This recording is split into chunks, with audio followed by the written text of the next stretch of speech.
With that, what I would like to do is, we do have two speakers, Dr. Anders Hayden and Susan Witt this morning.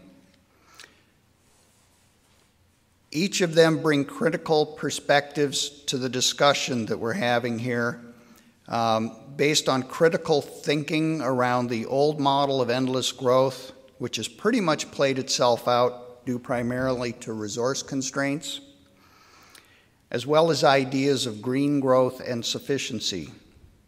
We're also going to hear about efforts to translate these ideas into local, regional economic resiliency and how to focus and rally communities around their own industries.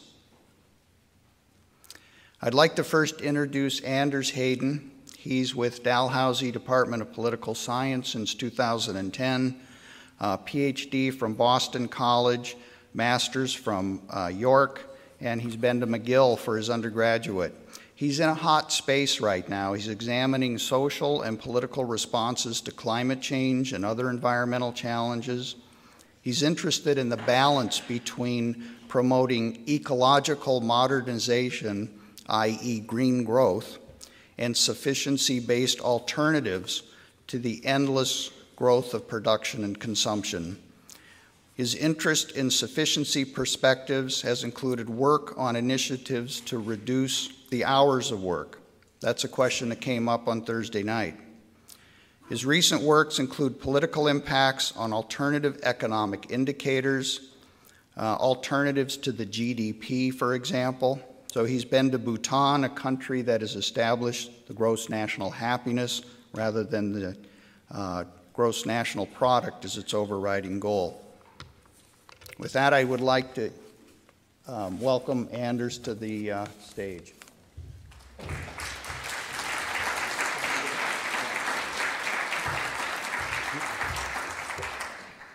Okay, thanks for the introduction. One thing that I would add to the bio is that I'm one of the few people that was born in Alberta and moved to Nova Scotia for a job. Unfortunately, I don't have any lessons for the Premier about how to replicate that experience. Now, on the conference website, it refers to me as a keynote speaker. I'm a little bit uncomfortable with that term. I would be more comfortable with the term keynote listener.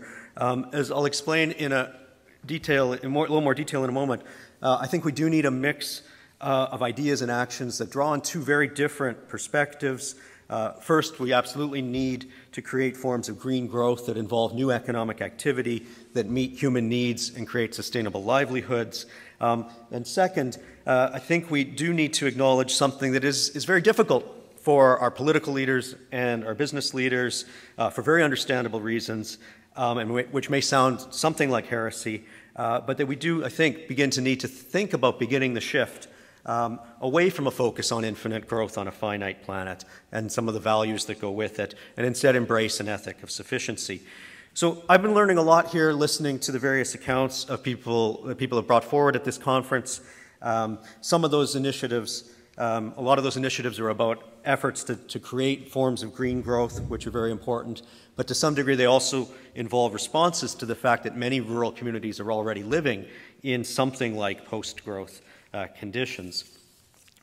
Now, so in my talk, I'm just going to try to link some of what's happening here to a wider context of debates over the challenges that we're facing in terms of reconciling our economic and environmental objectives. And I want to start briefly by mentioning some broad paradigms of response to our environmental challenge.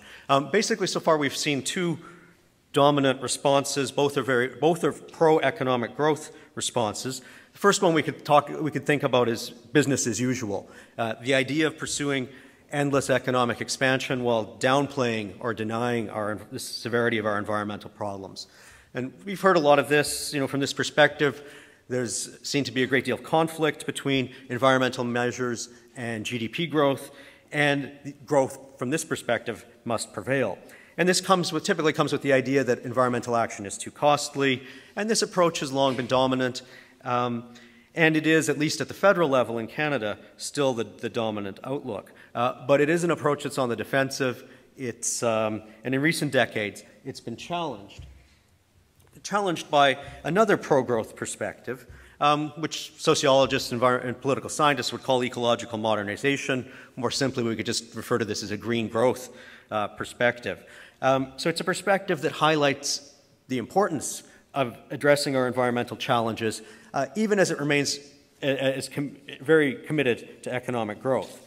For supporters of this perspective, there is no inherent environment-economy conflict, and the core challenge is to find ways to decouple, to delink, to break the link between GDP growth and negative environmental impacts. In other words, to find ways to have continued economic growth even as our environmental impacts, such as our pollution levels and our consumption of resources decline.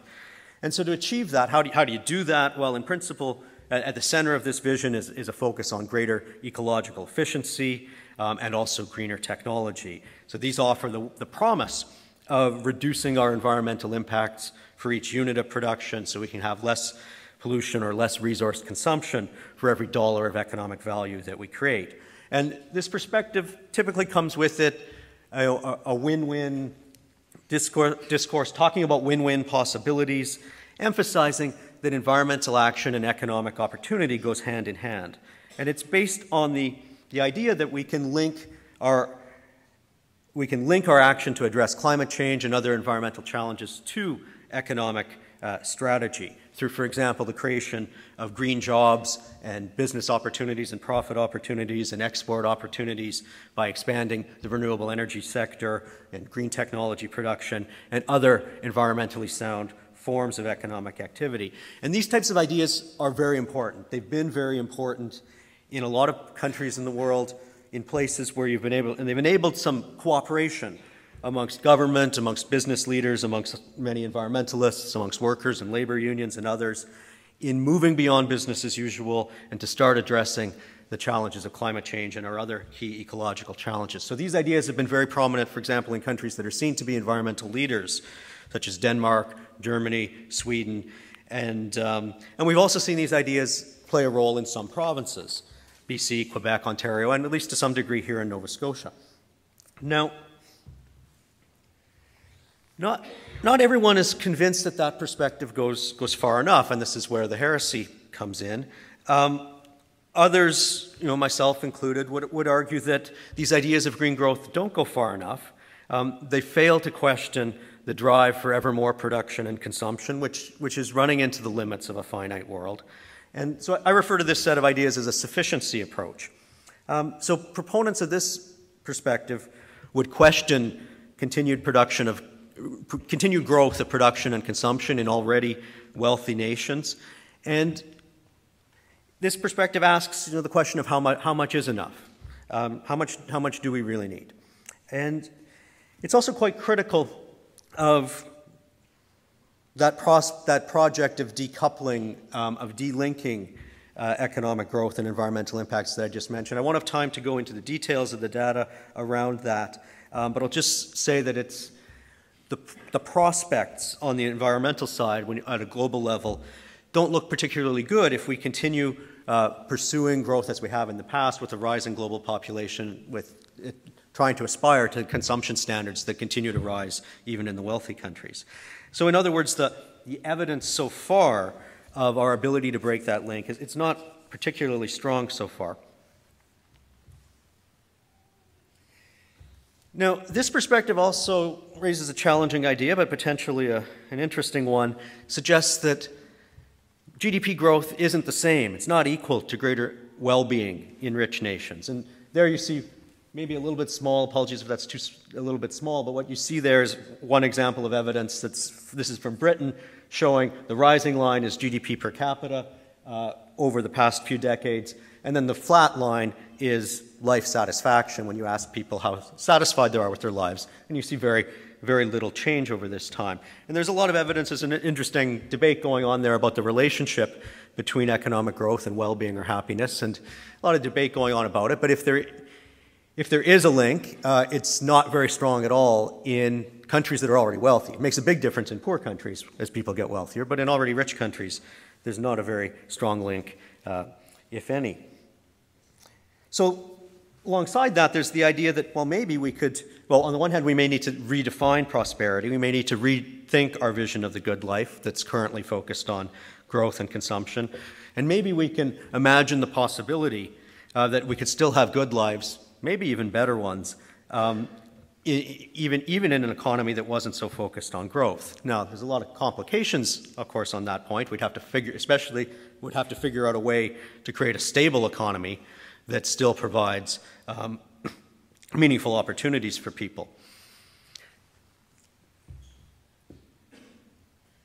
Now, from this sufficiency perspective, environmental solutions may sometimes involve, going beyond technology and efficiency, and it may involve limiting the volume of economic activity in one way or another. So when people think about this at the macroeconomic level, thinking about the economy as a whole, you get criticism of GDP growth as our dominant societal goal.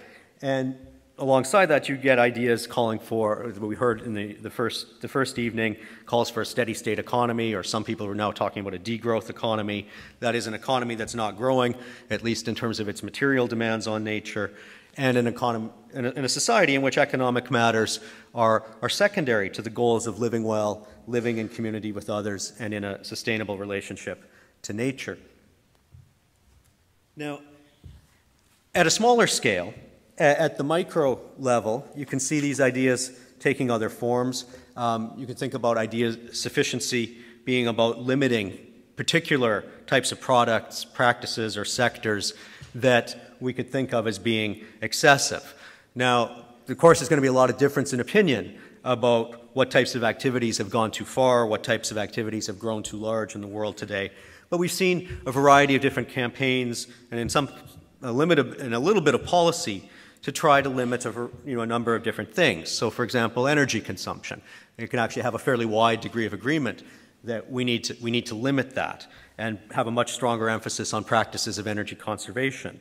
There's been a lot of talk, obviously, at this conference in terms of long-distance transport of food and limiting that. Of course, that's related to the ideas of relocalizing food production, which I'll come back to in a minute. Things like oil sands expansion, which of course is very controversial, but it's very hard to see how Canada can meet its commitments to reduce greenhouse gases if we're going to continue to extract at ever-rising rates bitumen out of the oil sands. All the very good efforts that are going on in the rest of the country to reduce emissions are currently being undone by the rapid expansion of emissions in the oil sands. Now, when it comes to this battle of ideas between business as usual and green growth and sufficiency, it's important to acknowledge that the playing field is definitely not level. Now, to keep it simple, let's rule out business as usual. It's not a real option anymore. Our environmental challenges are too obvious to ignore, even although some people still cling to denial. But with regard to the other two perspectives, these ideas of green growth have a very important political advantage over sufficiency. They have the promise of linking our environmental responses to what's seen as a political imperative of economic growth. There is a widely held view that we have no choice except to grow, and you obviously heard that in the Premier's words.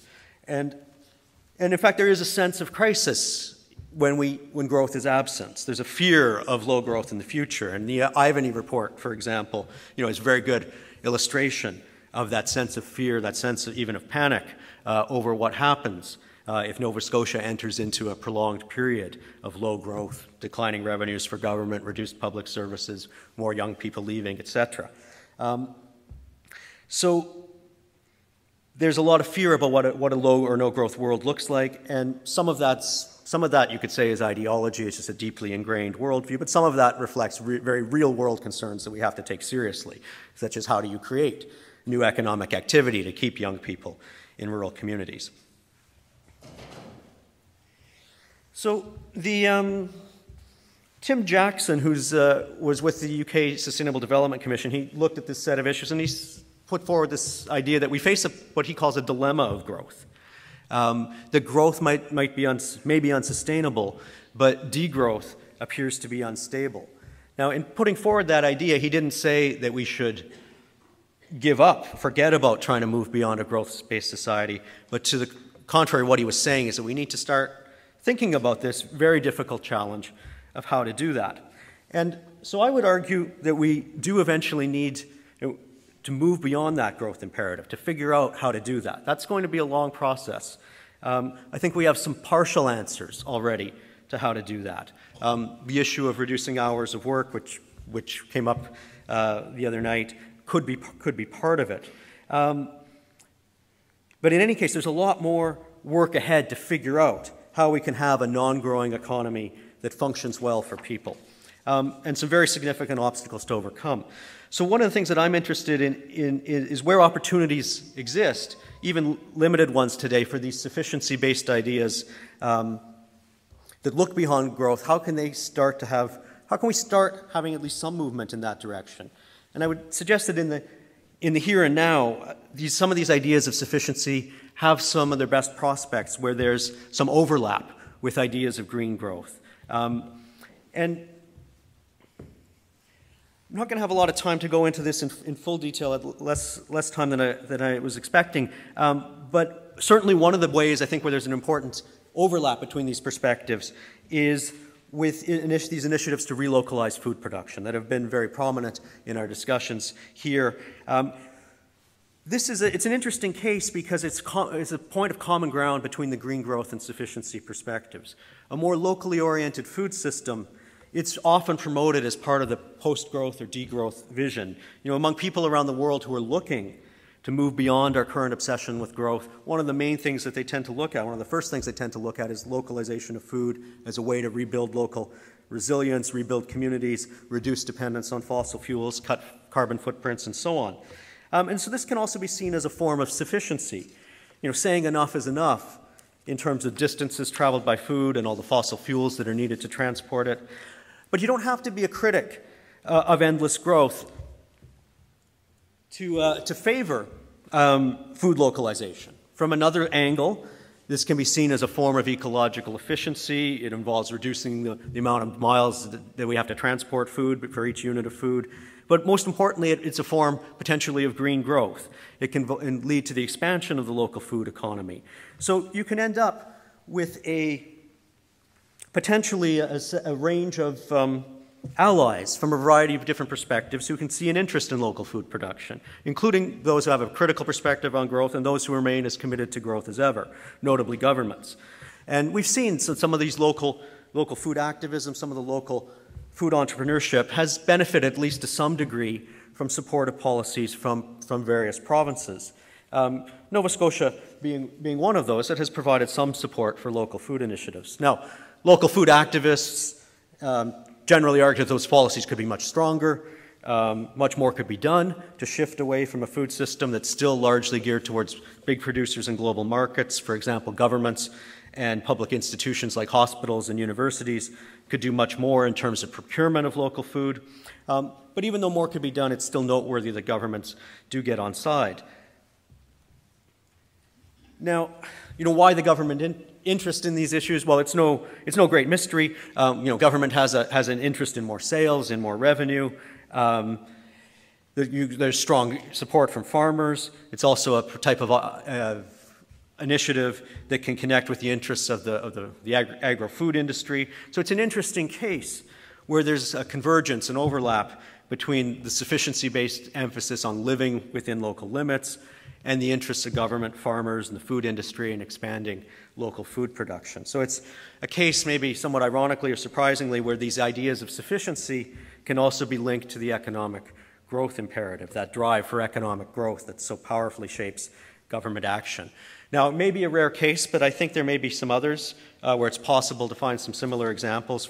I think there's some parallels with local energy promotion and also promotion of energy conservation. Just while we're on the point of local food, I do want to mention, just with regards to the emerging discussions that we're seeing these days about the California drought, that's something that is likely to increase food costs. California is, of course, the source of so much of North America's food production. Higher food costs are going to mean more money flowing out of this province. But some of that can certainly be kept here through import replacement of the food items that can be produced here. So that crisis, it's a crisis, but I think it's also an opportunity to push for stronger local food promotion. It strengthens the case. The events in California certainly strengthen the case for greater food reliance, local food reliance, and local food resilience. Okay. Now, just briefly, how are we doing in terms of? Just 4 or 5 minutes. Okay, sure. Okay.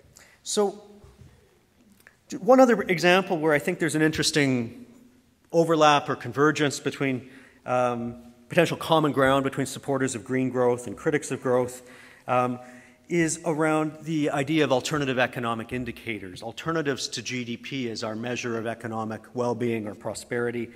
And this has been something that critics of growth have been calling for decades, you know, in the green movement and in environmental movement and so on. GDP doesn't, it just counts the dollar value of economic activity. It doesn't say anything about environmental quality, doesn't say anything about inequality. If one person has all the money, doesn't, you know, GDP can still goes up. Non-market economic activity is not counted. A lot of things that matter that aren't counted. So people have long been calling for something better. There are a variety of different alternatives out there, things like the gross national happiness index in Bhutan, the genuine progress indicator, is one of the most prominently discussed in North America. And this is an idea, it's a less radical idea than trying to question growth as a whole, just questioning how we measure it. And we're seeing that some people who support green growth, people who are pro-growth in the political sphere and in the business sphere, are also seeing the need to look beyond GDP. I won't go into all the examples here, but certainly we've seen some important initiatives in France with the former French president having a commission of 2 Nobel laureates looking at alternatives to GDP. In Britain, there's been some significant movement there in terms of bringing in a new well-being measure. And we're seeing initiatives in a variety of places at the level of the OECD, the European Union, some American states, Vermont and Oregon, that have introduced a genuine progress indicator. Now, these, one of the things that's also important to note is that some of the most groundbreaking, significant work has happened in Canada and also in Nova Scotia. In Nova Scotia, there's been a lot of important work done on the by GPI Atlantic, a genuine progress indicator for Nova Scotia that has a wider range of considerations than just the economic output, and it's not just about the economy. And there's also a Canadian Index of Wellbeing. Canada is the first country that had that actually had one of these comprehensive indexes of well-being, but it's never gotten any official government support. It's been produced by academics at the University of Waterloo. So we haven't seen our federal governments or our provincial governments yet adopt these measures the way it's happening in other countries. Now, these new measures, these new beyond GDP measures, they don't guarantee any downplaying of pursuit of economic growth. You could still, some people advocate them and just as something that comes alongside the calculation of GDP. It doesn't necessarily mean that there will be a less commitment to economic growth. But I think these new measures do give a broader perspective to guide economic development efforts at all levels, local, provincial, federal. And I think if we don't have these wider measures, we could end up undervaluing some things that really matter. Environmental quality, the strength of the communities, all the volunteer work that's being done. Nova Scotia is often referred to as a have-not province, but it's actually quite wealthy in many of these ways that really matter. And that doesn't come across very strongly, for example, in the Ivany report, which is so heavily focused on GDP, a conventional narrow measure of success. I should probably wrap it up here. And if you have any further questions, I'm happy to discuss them. Thanks.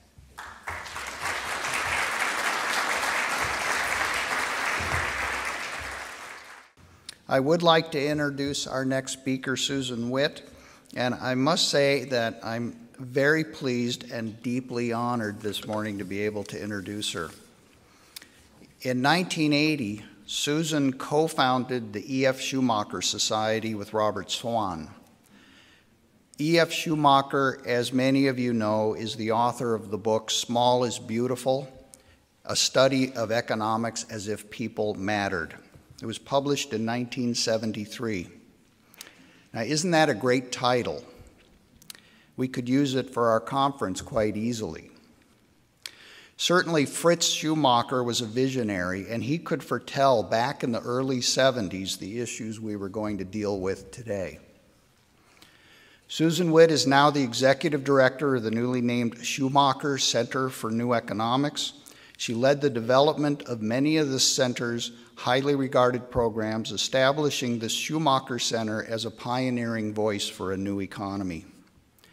More importantly, she's worked simultaneously to place theory into practice in her home region in the Berkshires of Western Massachusetts. She helped found the Community Land Trust in the Southern Berkshires in 1980 and has been responsible for many of the innovative financing and contracting methods that the Land Trust uses to create more affordable access to land.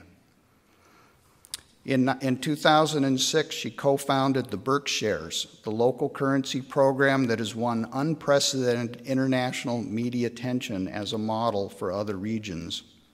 She created and administered the Share Microcredit Program, a precursor of the Berkshires, and in 1985 helped Robert Van N form the first CSA, Community Supported Agriculture Farm, in North America at Indian Line Farm. If you thought CSAs have become an important model for agriculture, she's going to speak on one that may be even more important in the future. Susan will tell us this morning about their next big plans for CSIs, or community-supported industry. Again, I'm deeply honored to have Susan come to Atlantic, Canada. She's been a mentor of mine for 25 years and has carried the vision of a new economic model for her entire working life. Please welcome Susan Witt.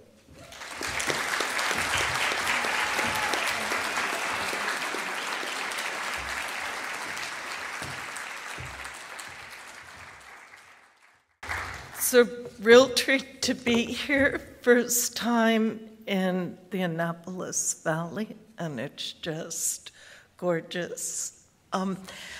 Yesterday at the panels, I let everyone know that I have a tremor, and so you'll hear it in my voice, you'll see it in my hands, and everyone was very kind to me in those panels. So I'm asking you to be tolerant of this tremor. I could be taking medications, but choose not to because of the side effects.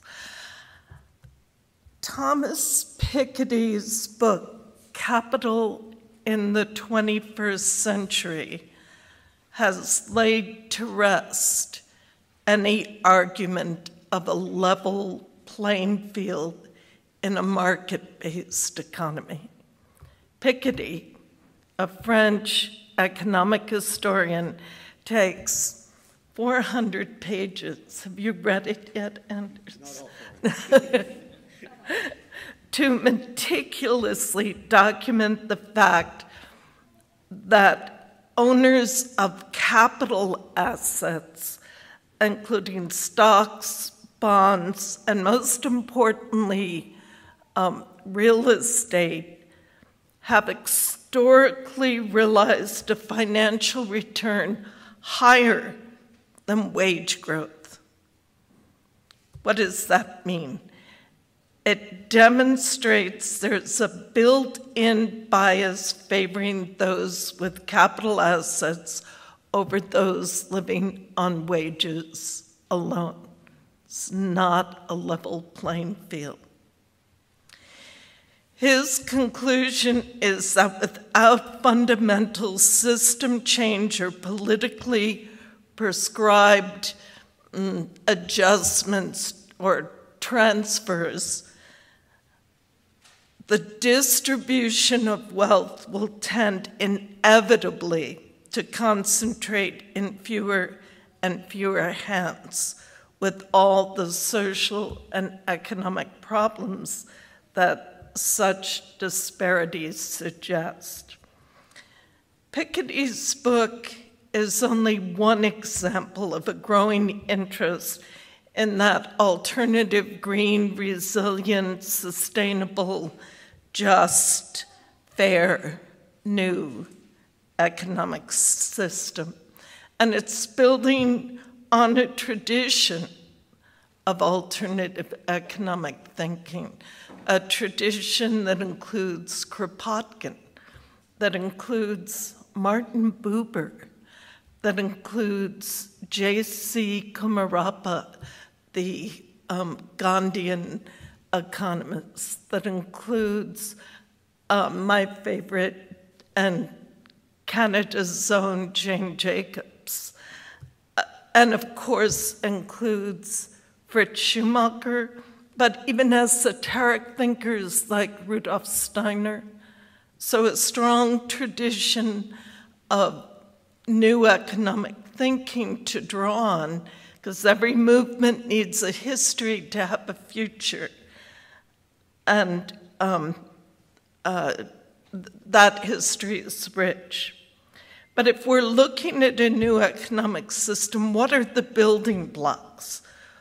What are the elements for creating a really strong new economic system? Economics is nothing more than human ingenuity organizing human labor to transform the natural world into new products for use by others. That simple, that noble, really.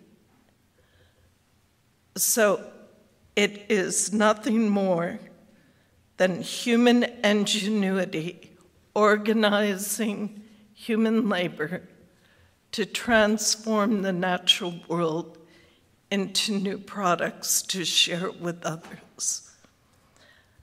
That system could be degrading to people, land, and culture, or it could enhance the dignity of both people and the natural world itself. That's our choice. That system is our system to create. Earth, air, fire, the minerals, and water are a common inheritance, and they're the basis of the economic, but are not themselves commodities, not themselves a part of the economic. They're the basis, but not in the economic world of exchange, or at least should not be. An imbalance occurs in the economy when those who control access to that common inheritance benefit from the need of all of us for its use. Money. In the US, in the 1800s, every commercial bank issued its own currency.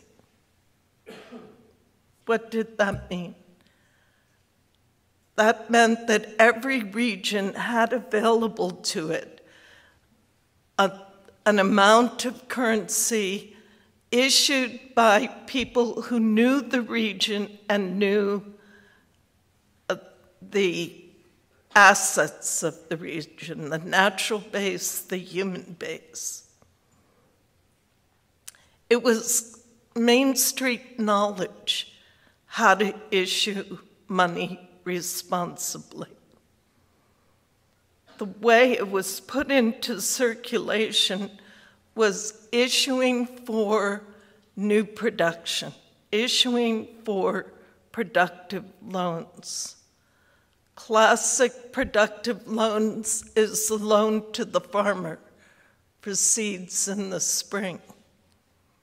as a community, we might experience ourselves as poor, but we could decide to accept local currency and just create new money for that farmer for seeds, knowing that the 500 worth of new money would result in 10,000 new carrots and broccoli that Kelty was going to grow for us that year and would circulate in the fall. So that 500 of new money resulted in 10,000 of Kelty carrots and lettuce and what else, Kelty? Oh, lots of peas. Our currency was centralized for a good reason, because it meant an accumulation of capital allowed for the development of industry. But it took away, that centralization took away an actual tool that connected us back to our own place and production in our own place. So democratization of issue of currency is again a tool in a new economy. Or labor. We talk of hiring labor, but is that really what we're doing? Is labor what we're buying and selling? It's actually the products of labor. Labor organized, transforms natural world into the new products. So we rethink not the slave wages of labor, but think of hiring or paying for that new production. It begins to rebalance our thought about human beings in the economic exchange.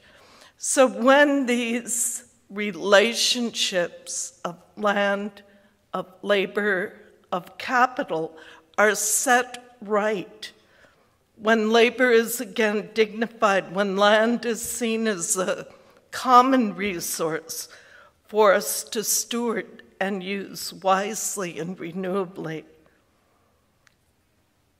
when money is seen as a tool for financing new products rather than as a commodity in and of itself, when the scale of these very economic institutions is tied to a particular community promoting face-to-face transactions and a responsibility in our economic lives, then we have a basis for a healthy economy.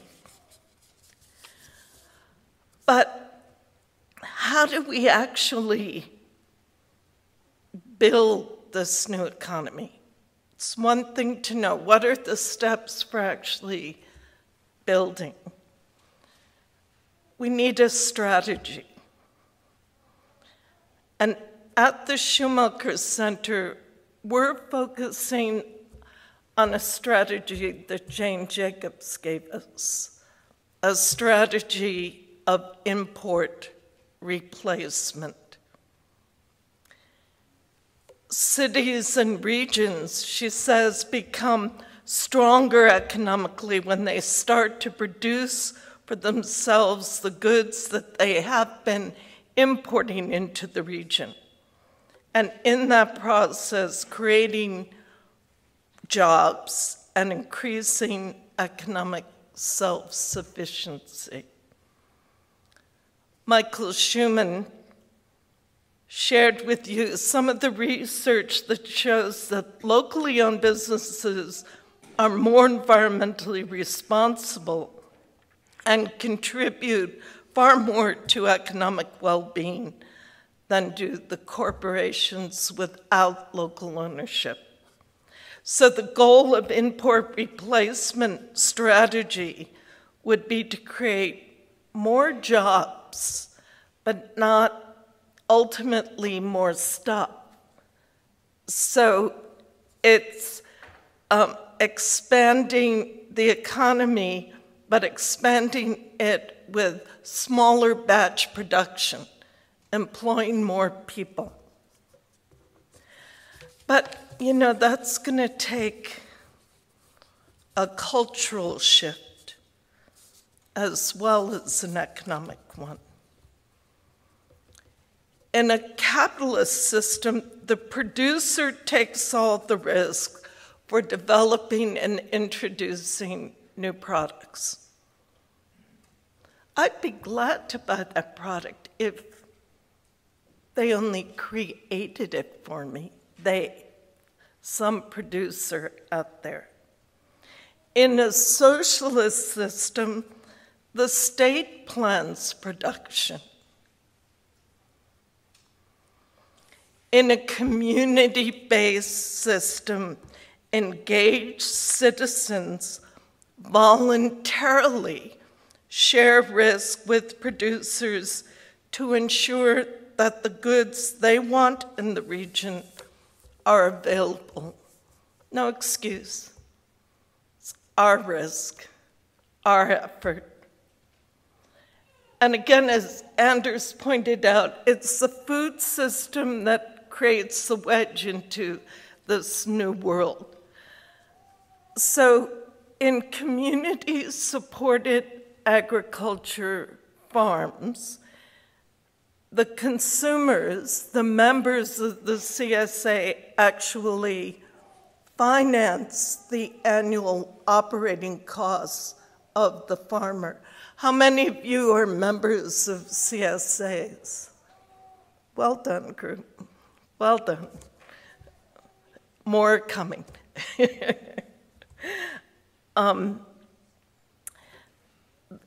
The first community supported agriculture farm, as Bob told you, started at Indian Line Farm just down the street from the Schumacher Center. And it was tough going at first. People would say, it's a bit inconvenient for me to pick up my vegetables on Fridays. But gradually, they became used to going to the farm.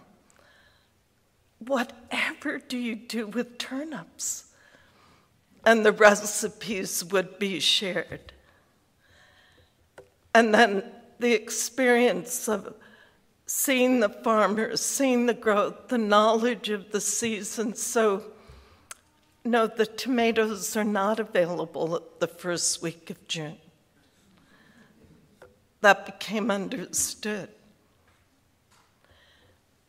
2 years ago, our region experienced a blight of tomatoes, so no one had tomatoes. But the CSA members understood that. They shared that risk with the farmer. So community-supported agriculture gives an example of consumers sharing risk of operating costs with the farmers that makes it possible for a new farmer to enter into production. But what about the upfront costs? The upfront costs like land. That happened again as an example at Indian Line Farm when Robin Van N tragically died of an asthma attack, not getting to the hospital quick enough because she didn't have insurance. Her house and barn and land, some of the most productive soils in our county, came up for sale. And in our neighborhood, the house probably would have been taken down and a McMansion built, fourth home community. How could a farmer afford that farm when there was such a demand for high-cost housing? The community responded again, this time through the vehicle of a community land trust. Citizens raised the money to purchase the land value and hold it in perpetual trust. The Nature Conservancy bought a conservation easement, ensuring a limit to production, to not over-farm that soil. And two farmers then purchased the buildings, but didn't have to take the high cost of land debt as they started off. Again, a way for citizens to ensure that the kind of business, the kind of products that they wanted to see in their region were surely there.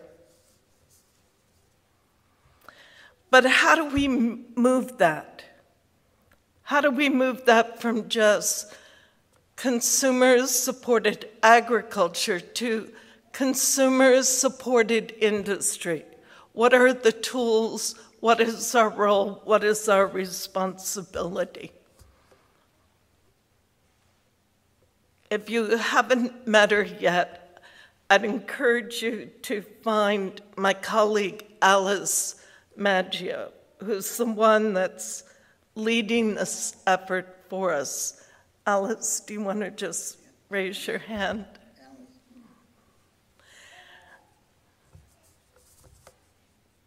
Our approach to community-supported industry involves convening forums of business owners, retired persons, youth, investors, organizational leaders, public officials, and concerned citizens to ask these questions. What products might be produced in a region, in your region, that are not here yet? Businesses will have one answer. They can tell you what they're importing and selling. Youth will have a different answer. They'll indicate what they'd like to see there for the future. Public officials, they too will have their answers. And those retired business people that are now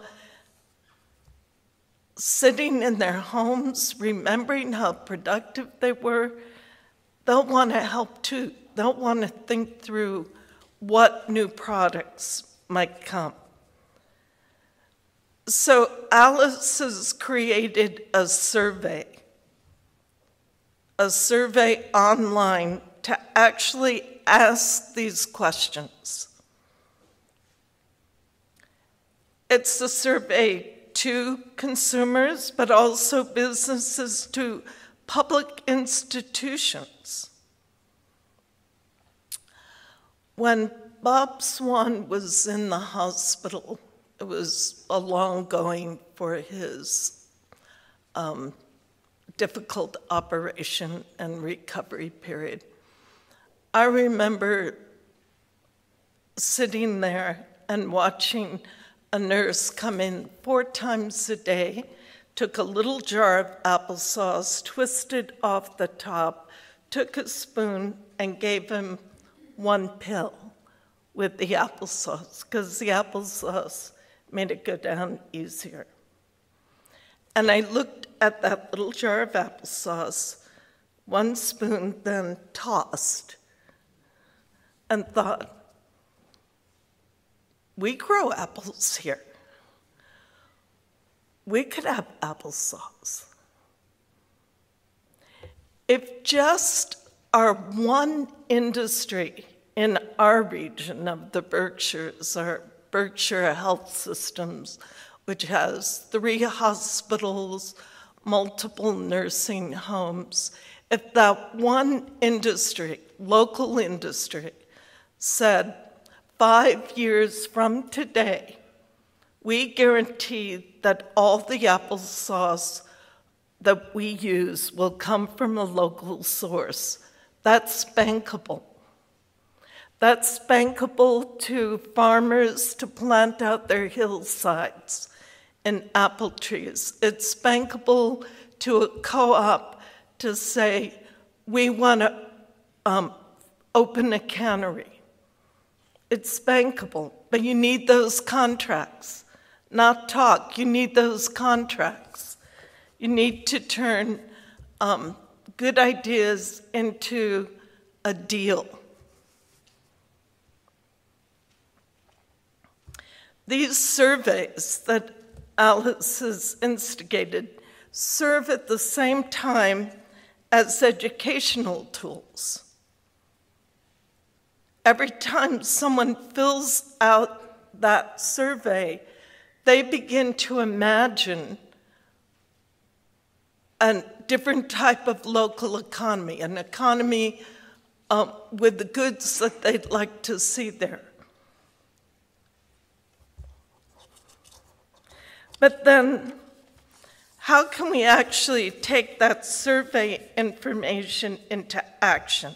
Well, that advance contract to purchase, but also based on those surveys, the community could say, wait a minute, we need a slaughterhouse. If we're going to grow meat locally, we need a clean slaughterhouse locally so the farmers aren't hauling their animals over long distance. But where would that slaughterhouse be? What's the permitting?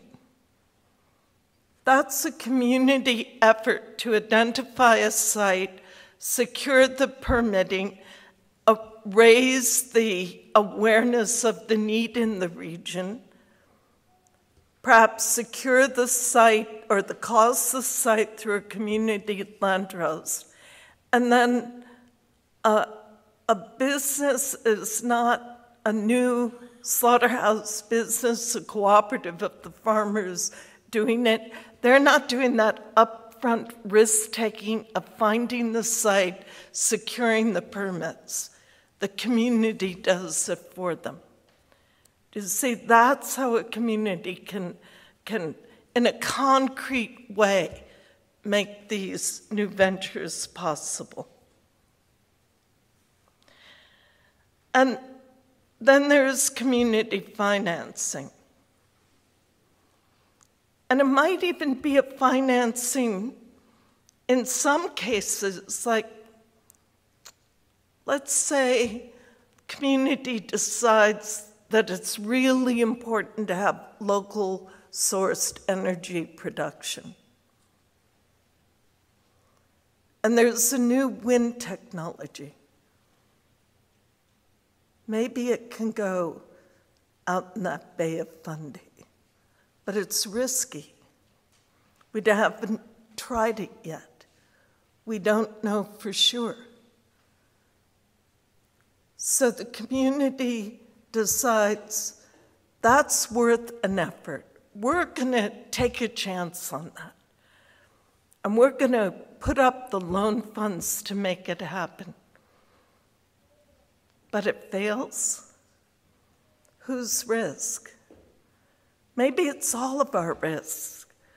And not just the group of people that got together to actually start that wind energy company. And then its failure means debt over their whole lives. Maybe we say we're sharing that risk. What skills can be offered?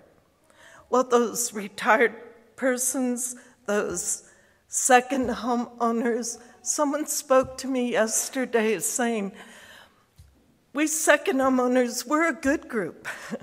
We want Nova Scotia to do well. We want the economy to do well. How do we help? We're not the enemy here. We can be an asset.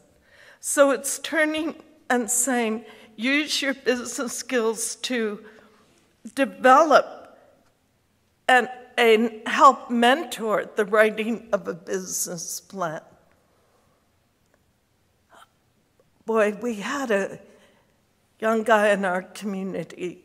I had a vision for a butcher shop. Meats locally sourced, could come and cut them. Good skills. He'd done all his work that way. He spent 5 years on his business plan. 5 years figuring out the equipment, 5 years figuring out the site, 5 years figuring out the market, 5 years courting investors. And what does that mean? When he starts up, he has to first pay back those 5 years of work, or he has to incorporate that 5 years. Wonder if the community took that risk and developed the business plan. Researched, did the marketing, looked at what is going to be the appropriately scaled equipment needed in a small butcher shop. Mentored.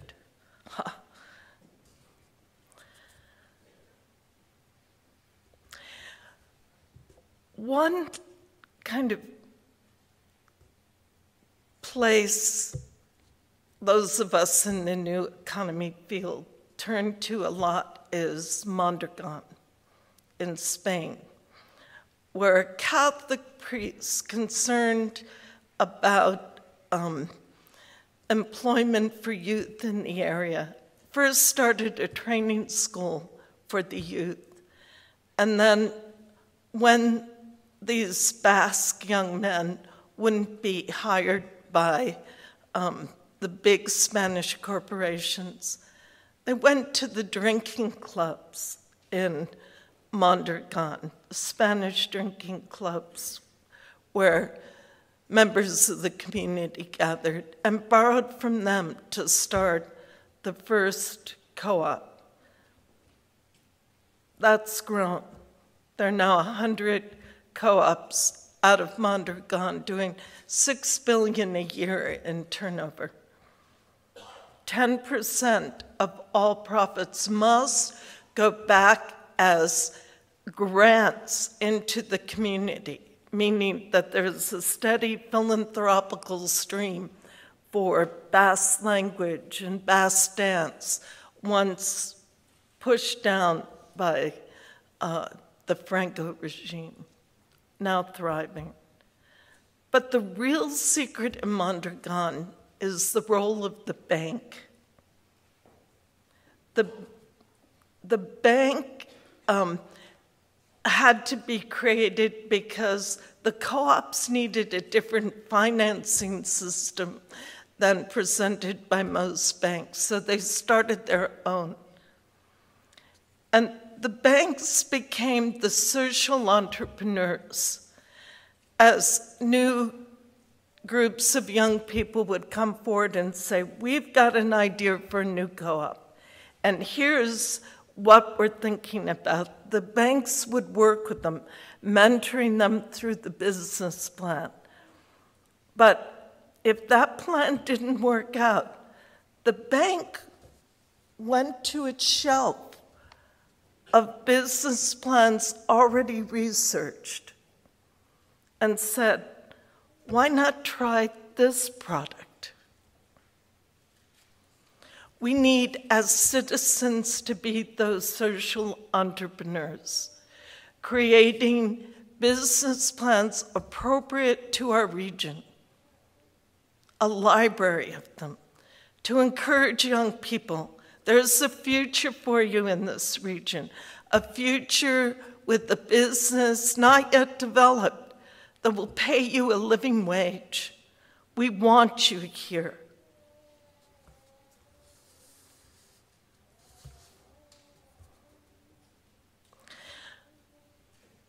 It's not enough to only imagine the new green fairs, sustainable businesses, and not enough to build a library of good business plans, not enough to whet the appetite for regionally made goods and locally grown foods. To implement the new industries identified and fostered under the umbrella of community-supported industry will take communities reimagining and reclaiming their very economic institutions themselves and making them community-based. New systems for land, holding community land for specific purposes. New systems for training skilled workers and giving those workers ownership options, and new systems for capital, sharing the risk in the financing. Land, labor, capital, newly imagined, community-based.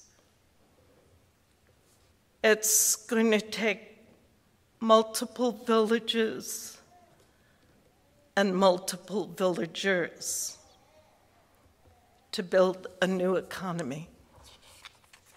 What fun. Let's get going. Thank you.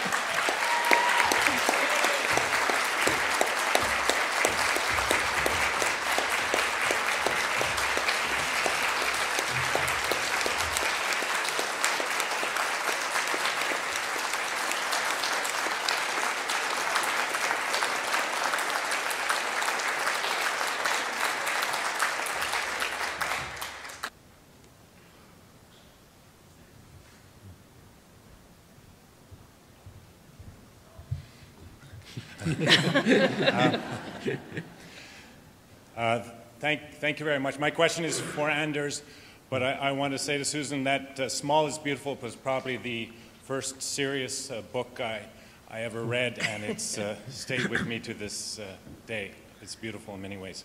I just wanted to follow up on your three models. Thank you for kind of laying it out like that, and also recognizing that it's not all, in real life it's a little messier than that, and that the models overlap. I would say that government our government is primarily following a model of business as usual. However, there is within government something called the Environmental Goals and Sustainable Prosperity Act, and it has a bunch of goals including local food, renewable energy, really important goals that are driving the rural economy of Nova Scotia. And I was surprised that this was a great opportunity for the Premier to mention that, and he didn't. So I guess my plea to the Premier and to all of us is we do have vehicles within our government in this province that will help us to get us to where we want to go, and we should make use of them, and we should refer to them, and we should build on them. And if you have any comment on that, I'd appreciate it. Thanks. Yeah. Yeah, thanks for that. I mean, I think my main comment would be to generally agree with what you've said. You know, I mentioned in terms of that green growth perspective that there's elements of that in Nova Scotia. I was thinking particularly about some of the renewable energy policies and the environmental goals and Sustainable Prosperity Act. If, in your estimation, the government's more in that business as usual camp, I won't necessarily argue with that. But I think, yeah, I think that there are those elements of interest in green growth within the government, within policy in Nova Scotia that could certainly be built on and taken much further. One more question. Hi, Susan. Also, I thank you for what you brought forward. came from so many directions coming together, and it's exactly what needs to happen. It's reopening our own belief system so we can allow new doors to be open, and from all the directions. And what I'm feeling being here is that this synergy of coming together, physically meeting the people, is the beginning of what needs to happen in our community. The existence of knowing that the other exists. And so it's not a question as much as what you're bringing forth as a message from me is so clear. It is time that we come back together and create the town hall, create the place of community to decide what's important for us, and stop waiting for the doctor to fix us. And it starts with us taking care of our own body, becoming responsible of ourselves, so that we can teach others to do the same thing. And it's a growth, it's an inner growth that needs to be included on all aspects. And I just want to bring that our communication has to go beyond just talking about, but feeling and linking together. And thank you very much, Robert, and everybody that organized this. And this physical energy of coming together, really getting to know where our neighbor is, where we are, and how we can create the most efficient hub is probably the next thing that needs to happen with this event here. So really trying to connect. So hopefully before we leave, we'll get to do this. And thank you very much. Thank you. Susan, before we break, I have one question. You'd mentioned an online survey. Is that software, is that survey available to other communities? It's on SurveyMonkey, so you can just copy our questions if you want, or not. And it's on the Center for New Economics website. Okay, great. Repeat that, please. It's on the Center for New Economics website. You can just copy the questions. It's on SurveyMonkey, so just use SurveyMonkey to make it. You can modify it or copy it if you want. So go to the Center of New Economics website. It's on SurveyMonkey. You can copy everything and use it for your own community. That's great. I think we should probably break at this point.